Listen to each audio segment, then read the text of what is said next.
1965, in mid-1965, I was loaned to the Lunar Orbiter Project at NASA on Langley Field.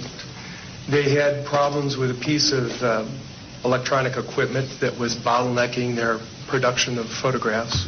I was taken into the laboratory where the equipment was malfunctioning.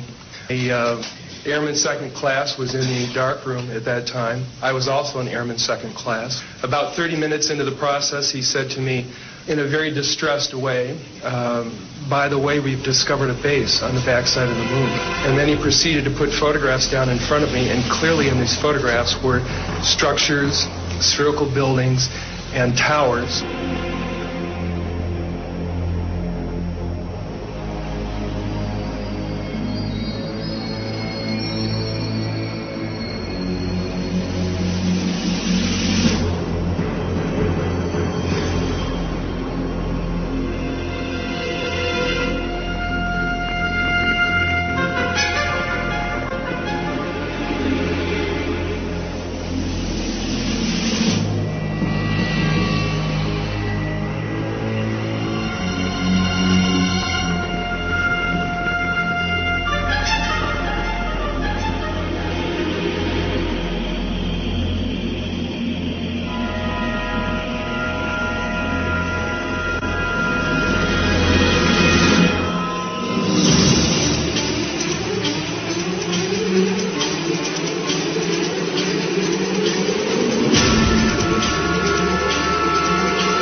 Airbrush these out before we sell them to the public. Mosaics and showed this base, which had geometric shapes. There were towers. There were spherical buildings. There were very tall towers and things that looked somewhat like radar dishes, but they were large structures. If I compare it to what I'm seeing now, because I do have photographs that have artifacts in them that are similar to what I saw, they're massive. Some of the structures are, half a mile in size. So they're huge structures. Some of the buildings seem to have very reflective surfaces on them.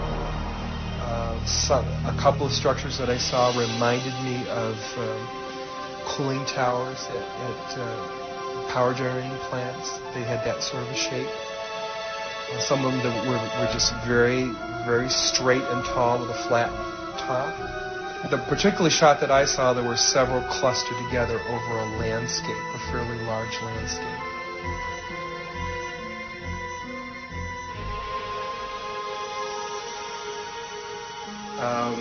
I worked there for 3 more days, and I remember going home and naively thinking, I can't wait to hear about this on the evening news. And here it is, more than 30 years later, and I hope we hear about it tonight. And I will testify under oath before Congress that what I'm saying is the truth.